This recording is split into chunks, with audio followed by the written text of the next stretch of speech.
Ladies and gentlemen, welcome back to the conference room for the third panel of the day and fifth panel of the conference, focusing on valuing African skills and expertise for a common mediation approach. Please join me in welcoming to the stage the chair of the panel, Nouzha Chekrouni, Senior Fellow at the Policy Center for the New South.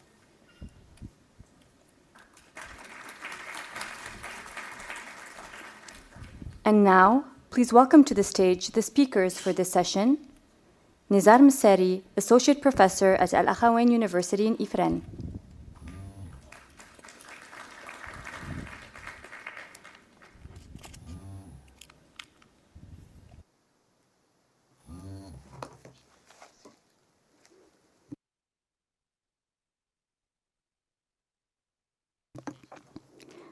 And now, please join me in welcoming Ahmed Mahmoud Dahan, Director at the Institut Mauritanien des Études Stratégiques.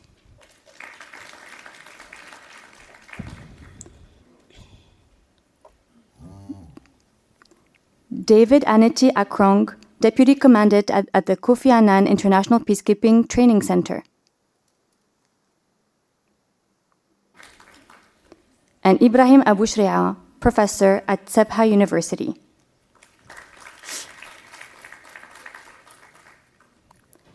Before giving the floor to the chair of this session, we will view a short introductory video for the panel.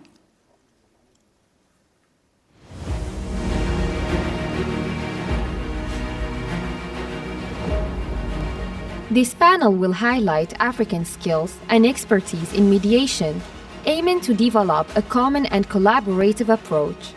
Emphasis will be placed on enhancing and valuing regional skills to strengthen mediation capacities in Africa. Concrete recommendations for a training program could emerge from this panel to be further developed among the EU, RICS, and think tanks. Why and how should the African knowledge community, think tanks, research centers, and universities strengthen and pool their knowledge and training capacities in mediation?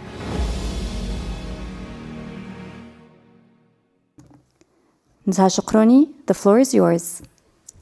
Thank you, Lilia. Hello, everyone. I'm delighted to be here this afternoon with you and with our distinguished panelists, who I welcome to this final session. Due to last constraint, the last speaker, Mr. Nizar, couldn't attend, so I do apologize on behalf of him. So this panel aims to spotlight African proficiency and expertise in mediation, with the focus on fostering a unified and collaborative approach. Special attention will be given to enhancing and recognizing regional skills to bolster mediation capabilities across Africa. Our distinguished speakers hail from the Maghreb and West Africa region, abundant in human and natural resources, yet facing significant security challenges. Ongoing crises and conflicts hinder their developmental progress. Our esteemed panelists represent diverse backgrounds in academia, universities, and think tanks, poised to bring an analytical depth for mediation that will undoubtedly enrich the field. I extend an invitation to all of you to share your analysis of mediation processes, the pitfalls faced within the African context, and innovative approach that consider the diverse array of stakeholders involved, including the military, politicians, and the rebels or armed group. With me today, we have Mr. Ibrahim Abusheriah. He is a professor of Sebha University. Dr. Ibrahim Abusheriah is a diplomat and have extensive experience in international relations and African affairs. Next to him, Mr. David Anetey Akrong, Deputy Commandant, the Kofi Annan International Peacekeeping Training Center. Air Commander David Anetey Akrong is currently the Deputy Commandant of the Kofi Annan International Peacekeeping Training Center, and he has served in various leadership positions in the Ghana Air Force peacekeeping missions, the African Union Peace and Security Department, and Mr. Ahmed Mahmoud Dahan, who is Director of IMES. Ahmed Mahmoud Dahan is the Executive Director of the Mauritanian Institute for Strategic Studies, a position he has held since its creation in 2011. He has an extensive background in diplomacy, government, and military service. You have the bios because our distinguished speakers are more than what I have saying, so please check their bio. So I will start with Mr. Ibrahim Abusheriah with the following question. With your extensive experience bringing theory and praxis in mediation, particularly in Libya, a nation grappling with profound security and stability challenges, your insights are invaluable. Could you please share your thoughts, lessons learned, and most importantly, any recommendation that could improve the mechanisms of mediation process for greater efficiency? And you have the floor. Thank you. First of all, I want to send my regards to the Policy Center of New South to invite me for this conference. And we are happy with the beautiful leadership in this moment. So I want to speak about theory or philosophy. I want to give you and our student our experience in Libya and some countries in West Africa. So I became a mediator with the Prime Minister of Libya, Mr. Ali Zidane. There is a civil war in the south of Libya on one day.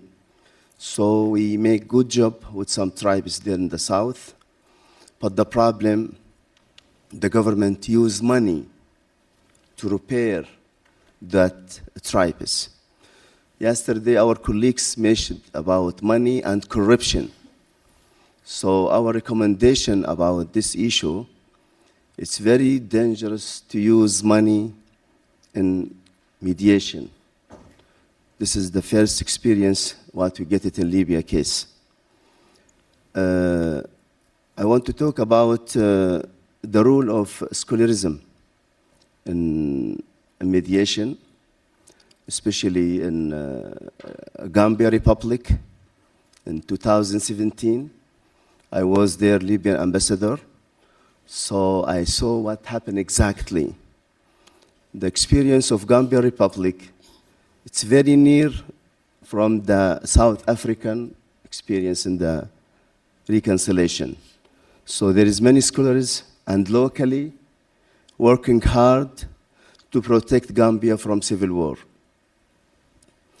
If we move to Nigeria, and the next or last July 2023, after the COP in Niamey, so we saw the role of scholars in Nigerian Republic, especially in Kaduna, Katsina, Zaria, and Kano.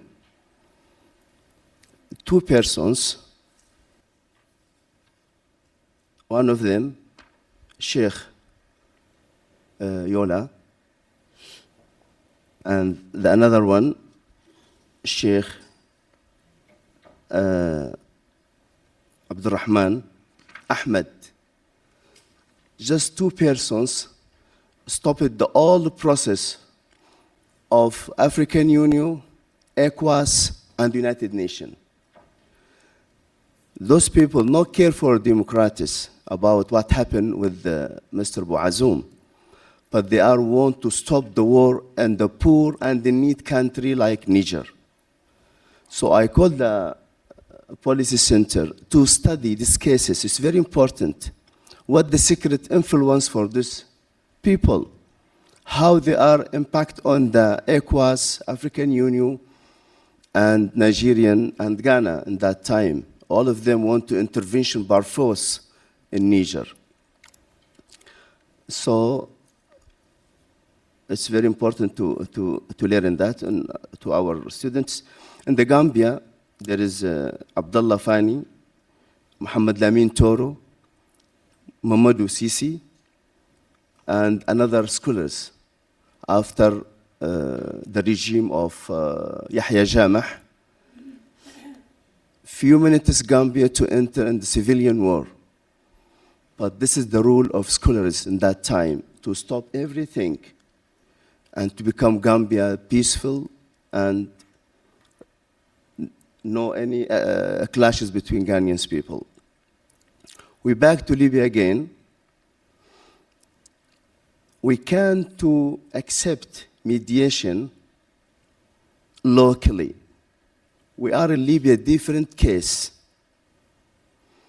Our conference here care for locally mediation, internal mediation.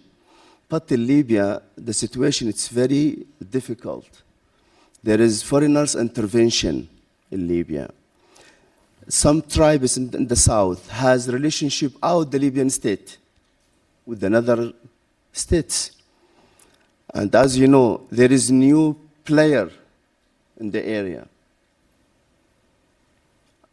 Maybe you found some mediation council in Libya, but founded by one state in Arab countries, for example. So we have different case, need different solutions in our country, Libya. That's why we're still facing many problems. There is no election, 2 presidents, 2 central banks, 2 prime ministers. So the situation is very hard. Mediation, as our experience, need transparency, trust, and don't buy peace by money. This is the big mistake what we facing in 2014, 2015 in the civil war. Yes, doctor. Okay. Thank you very much, Dr. Abusheriah. Just to keep in mind the importance of the specificity of crisis. All the crises are not the same. You have to take in your account the specificity in every area and to build on that to find the best solution. And you focused finally on, you said, don't buy peace by money. To a lasting peace, the sustainability should be, the peace should be based on dialogue, on transparency, on values. So thank you very much. And now I will handle the, yes, to Mr. David Anetey Akrong, who is, as I said, Deputy Commandant, the Kofi Annan International Peacekeeping.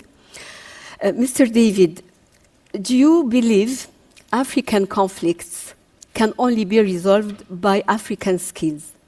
How are conflicts in Africa special, and how are they different from conflicts in the world? And what can African skills bring in terms of approach, understanding, and communication for successful mediation? Please, you have the floor. Thank you very much for the question.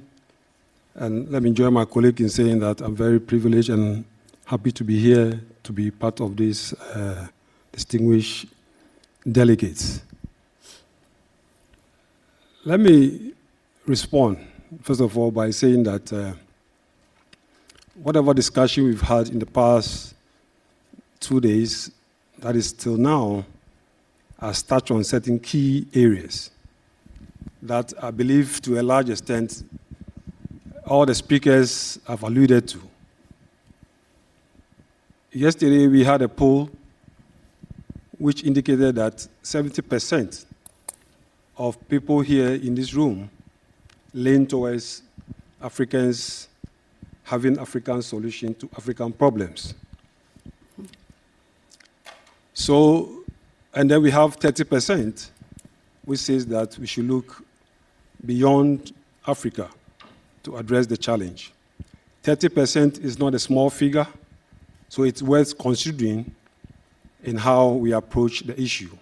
The question is, before we look at the problem, we have to be able to situate it properly before we decide which way we want to go. So let me say that the topic chosen for today, valuing African skills and expertise for a common mediation approach, highlights for me the importance of recognizing and leveraging the unique skills, knowledge, and cultural perspective inherent in African societies in the context of mediation and conflict resolution. Historically, African societies have been mediating and resolving conflict for as long as we can remember. Traditional methods often used involve community leaders, religious leaders, and other respected figures who use dialogue. The emphasis here is on dialogue and consensus building to resolve disputes. Modern mediation in recent years has been also growing and given the recognized effect of maybe blending it with the traditional methods that we have. And I must say that whilst there's nothing wrong in introducing a Western approach or modern approach, we have to make sure that for it to ensure effectiveness, we have to situate it within the cultural setting. Cultural relevance, some key aspects, because I sincerely believe that the fact that we are even talking about valuing African skills and expertise means that we know there's something that we need to tap from, the way we have been mediating and resolving conflict, as long as we can all remember. But what is relevant is the fact that whatever the approach we take to resolve issues must be deeply rooted in our local customs, in our tradition and cultural practices. And whatever we do, this relevance becomes more acceptable because the community, the people, actually buy into this. If we want to achieve results, that is what we have to do, involving the community, getting consensus, and dialoguing.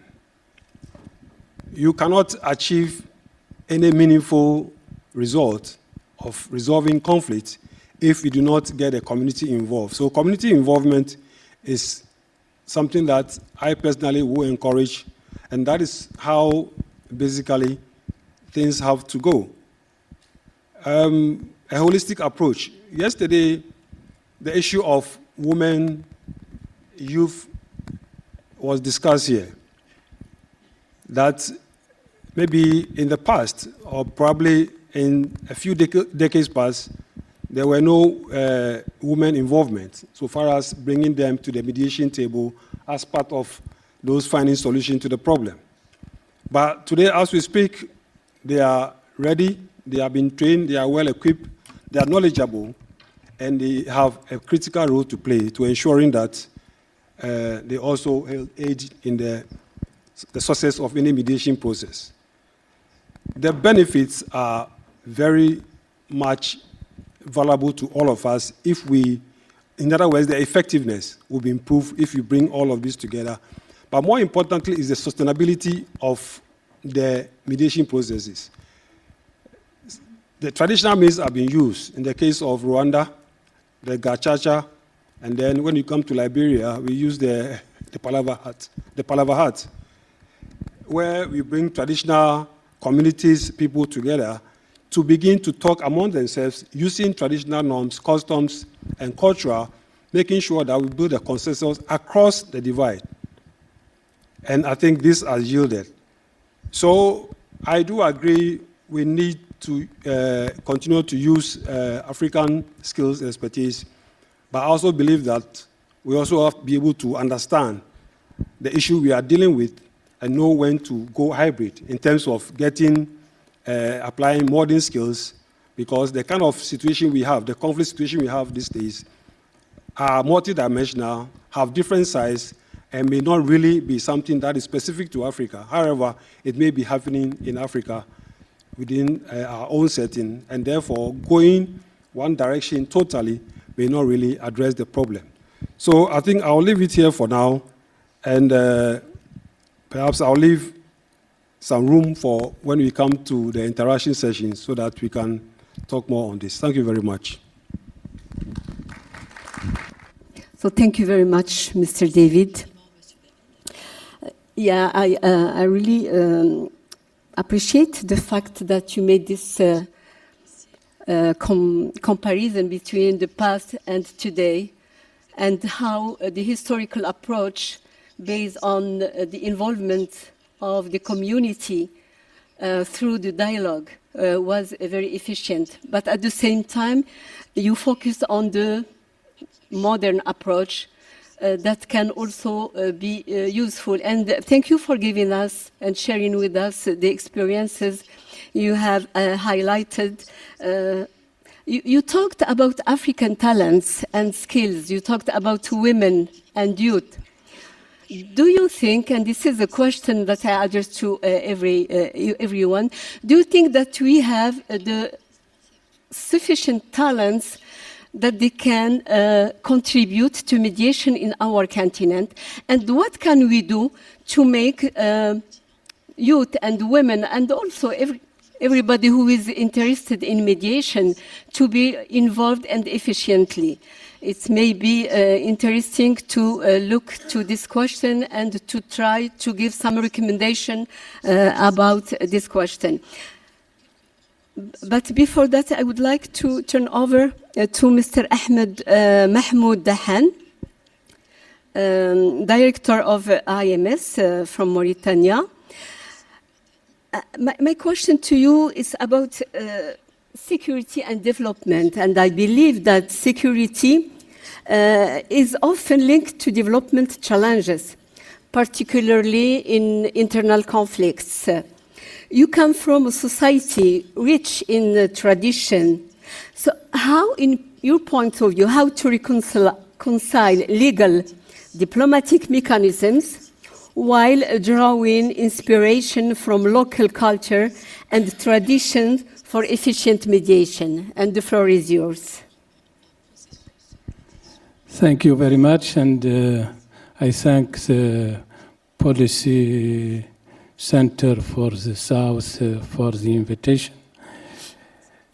My idea here is to begin with the global frame and to come to the essential necessity of the use of the local skills and expertise. The idea here is coming from the fact that, as it has been said yesterday, most of the conflicts that we have here in Africa are internal conflict.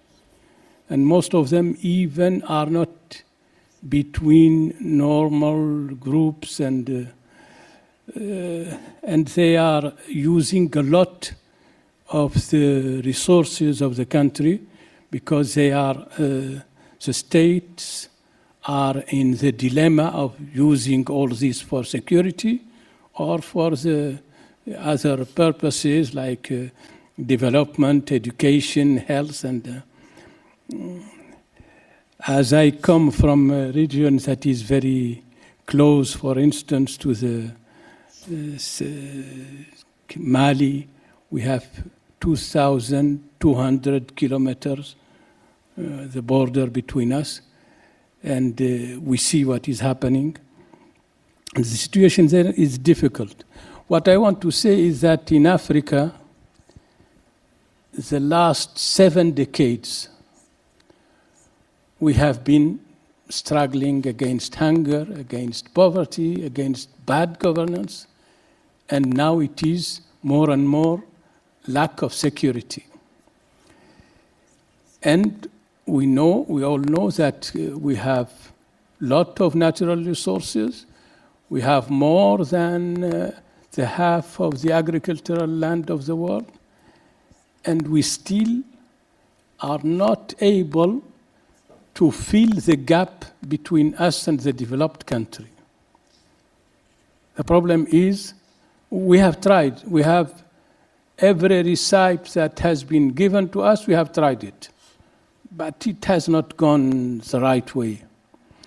Another thing is now the insecurity is more and more increased by the escalating confrontation between major players and the unknown consequences of climate change.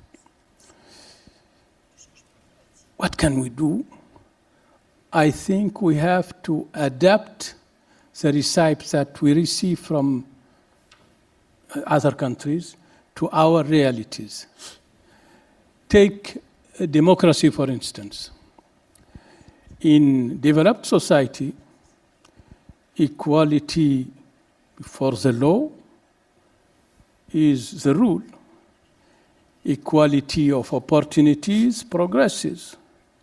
Inequality situation recede. This in theory. But we see right now that the most developed countries have problems with their minorities. So when you know that in our African countries you have sometimes more than 100 minority groups, ethnic groups, the question is not dealing with 2 or 3 minorities or 3 or 3 groups. The question is dealing with all these. So it's not so easy. What I know that in our history and in our tradition, we have known how to deal with that. In Tombouctou, in Agadez, in Shingeti, my hometown, there was a habit of living in plurality. They used the sulh to solve their problems. They went from conflict to sulh. And sulh was then and now is very good path to go to settlement, to solve problems. And this is from our history. From our tradition, if you go to an African village, mainly you find a big tree in the middle of the village, and the chief of the family used to sit there, and they discuss and they solve all the problems, the security, the economic, and the well-being of the population of the village. And if there is a problem with another village, they solve it. They discuss until they find the balance and the take for everyone in the outcome of the decisions that has been reached. They used to do this long before John Forbes Nash and this equilibrium of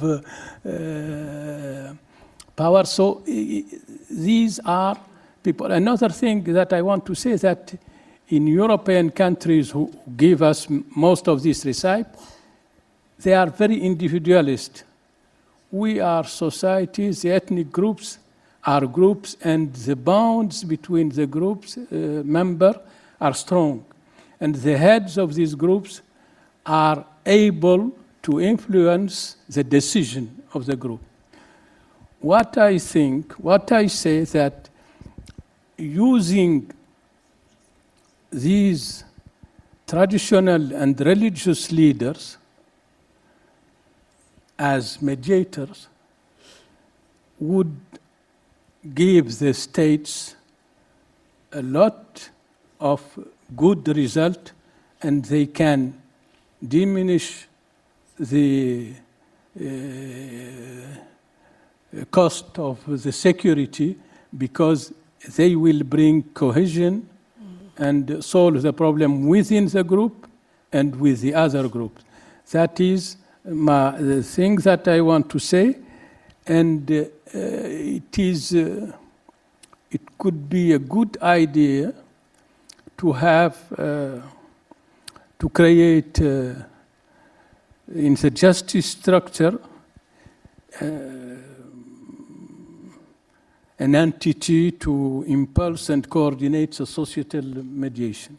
So my three takes are here. It's to adopt and adapt the solutions that have worked in our earlier civilization and elsewhere in the world, to adapt them to the African realities, to empower and value our religious and traditional leaders and use them as mediator. And the third is to create an entity in this justice structure to coordinate I thank you very much. Thank you very much for this is remarkable recommendations. In fact, we need, of course, international and global mechanisms, but at the same time, we need to adapt to our reality.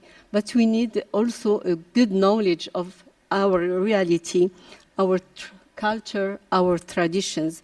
So we will take in account your good recommendation, and I will turn over maybe for 1 or 2 minutes before I turn over to the audience to Professor Abusheriah. Could you, do you think that we have talents and skills, efficient skills that can contribute to mediation in Africa? And what can we do? You are professor. Do you believe that training would be a key element in the future to prepare the new generation to take in account this future and to participate? And the same question will be for Mr. David. If you can give us in 2 minutes your thought and your recommendation about this question. Thank you very much. In our experience, in the light of my paper about the influence of scholars in Africa and some countries in Arabic states, the first thing, those people are working without team, without money, just to stand on their science and influence, without any machines. So like this Nigerian scholars, the 2 persons, there is no corporation or state to stand with them, only by themselves. Stop it, the war, as their opinion. Maybe Niger face a lot of problem if ECOWAS make war in that state.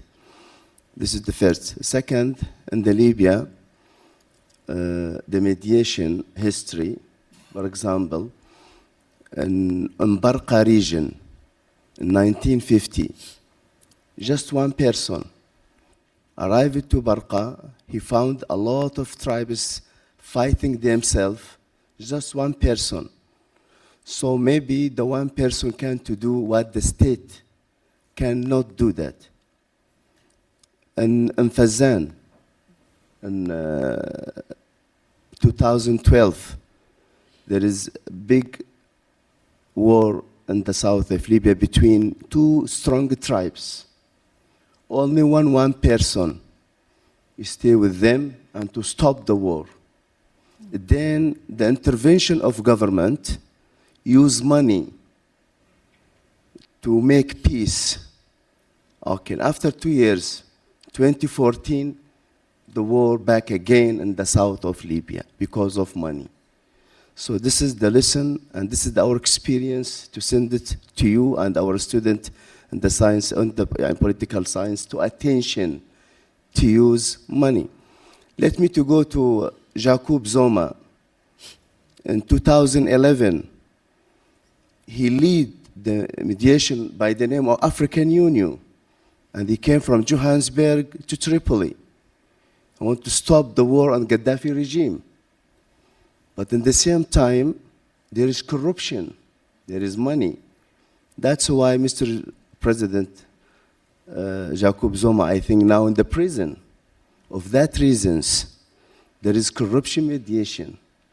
So it's very dangerous, and attention to use money when to make to lead any reconciliation between tribes, states, and others. Thank you. Thank you very much, Mr. Abusheriah.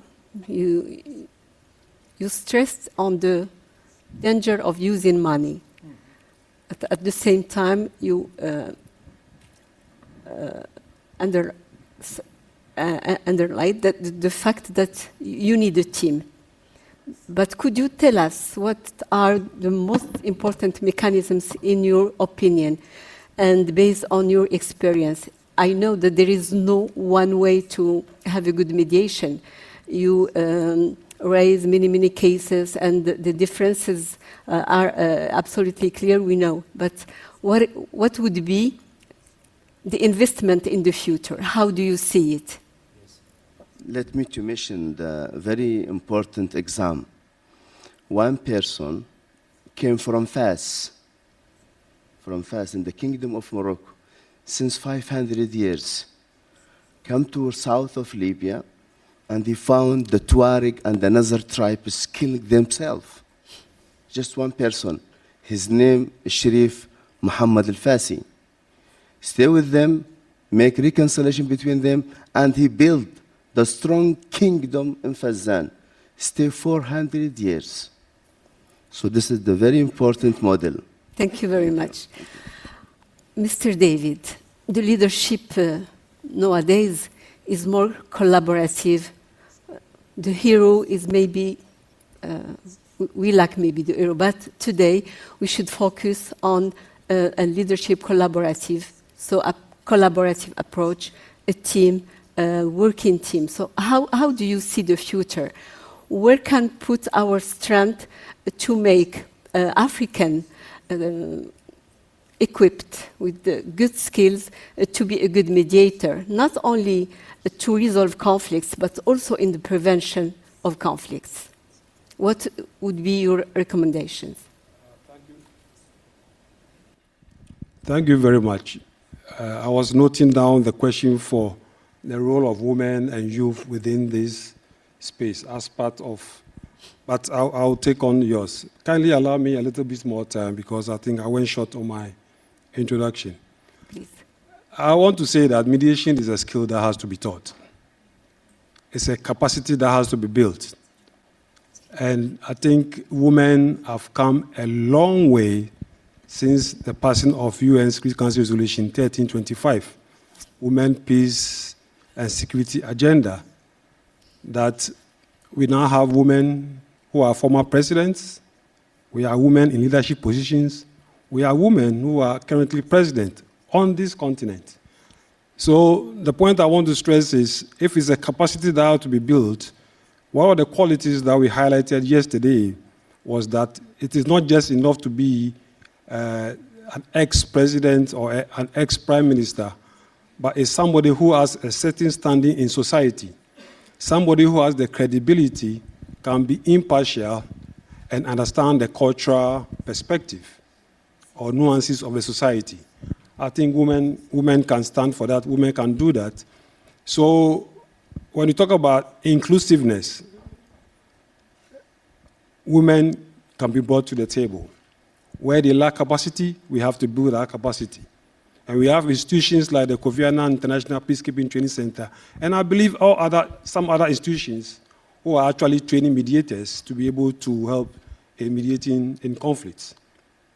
Having said that, the issue of youth, I think currently you all agree that the youth bulge on the continent is bigger than any other in the world today as we speak.